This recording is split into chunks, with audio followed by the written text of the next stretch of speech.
안녕하십니까? 이 시간에는 비후구 주요 질병과 치료 예방에 대하여 말씀드리겠습니다. 비후구 질병은 배합 사료를 지속적으로 과도하게 급여하는 데서 시작됩니다. 에너지가 높은 사료 급여로 체중을 늘리고 근내 지방 축적을 통해 고품질의 고급육을 생산하는 과정에서 비후구 질병은 배합 사료 급여를 중심으로 상호 관련성이 증대될 수밖에 없습니다. 급성 과산증은 기호성이 좋은 배합 사료만 과다 섭취하고 조사료를 섭취하지 않았을 때 발병합니다.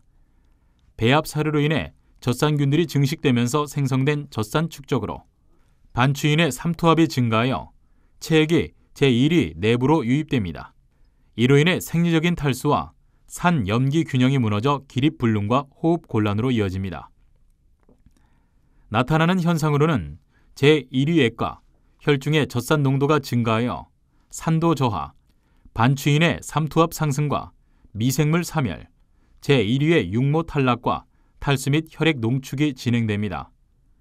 이로 인해 급성 고창증과 식욕 정지, 설사, 안구 함몰, 탈수, 산성뇨, 호흡과 맥박 증가로 기립불능 또는 혼수 상태에 이어 폐사까지 진행됩니다. 예방하기 위해선 조사료와 배합사료 급여를 40대 60 비율로 해주고 완충제로 중탄산 나트륨을 1일 100에서 150g씩 먹여줍니다. 치료는 건초나 청초를 급여하고 테라마이신을 경구 투여하며 산성증 교정을 위해 중조 주사액을 정맥으로 투여해줍니다. 탈수증 치료를 위해 포도당과 전해질액을 투여해주고 제1위의 기능 회복을 위해 제1위 미생물 제제와 지용성 비타민 제제를 투여해줍니다. 고창증은 여러 가지 원인으로 인해 반추위 내부에 가스가 배출되지 못하여 호흡 곤란으로 죽는 질병입니다.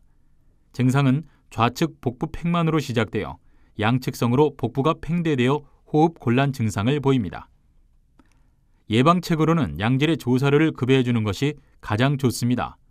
치료는 약물이나 외과적 처치를 통해 가스 배출을 유도합니다. 수의사에게 진료를 요청하는 것이 바람직합니다. 제1위 부전각화증은 만성적 조사료 부족으로 제1위의 육모 조직이 퇴화, 탈락되는 질병입니다. 이 병은 반추위 기능이 저하되어 식욕부진, 고창증 같은 만성 소화기 질병을 유발해 소가 잘 크지 않게 됩니다. 예방법으로는 충분한 조사료 급여를 해주고 가루 사료의 장기 급여를 피하며 지용성 비타민 제제를 사료 첨가제로 급여해줍니다. 간 농양은 제1위 부전각화증에 의해 생긴 제1위 염에서 침입된 세균이 혈류를 타고 돌다가 간에 침입하여 발생됩니다. 증상은 폐사 직전까지 아무런 전구 증상이 없다가 갑자기 기립불능 상태가 되어 폐사됩니다. 수척, 황달, 고열, 만성설사, 후지부종 같은 전구 증상이 보일 수도 있지만 대부분은 전구 증상이 없습니다. 비육 중기에서 말기 사이에 발병합니다. 콩알에서 탁구공만한 크기까지 고름 주머니가 간 조직 내에 형성됩니다. 제1위 부전각화증이 조사료 급여를 통해 예방되면 간 농양도 예방됩니다. 요결석증은 배합사료 과다 급여로 인해 산성뇨가 발생되어 오줌 속의 인 농도가 증가하고 단백뇨의 점성이 증가해 결석핵 주위에 무기염이 침착되어 발생됩니다. 이러한 원인 외에 급수 제한, 비타민 A 부족 등이 추가되면 요결석증이 빨리 진행됩니다.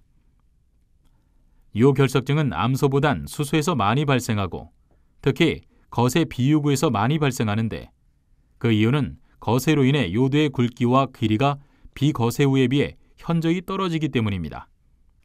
생성된 결석이 요도의 S자상 곡선 부위에서 걸려 요도가 막혀버리면 요결석증이 발생합니다. 증상으로는 복부 쪽 음모에 과립 커피 모양의 결석들이 매달려 있거나 폐색된 요도가 파열되어 오줌이 요도 주위 조직에 저류됩니다. 또한 피오줌이 찔끔거리며 방울방울 떨어지거나 방광이 파열되어 요독증이 발생됩니다. 배뇨 자세를 하지만 오줌이 나오지 못해 생기는 복통으로 인해 뒷발로 배를 차는 행동을 보입니다.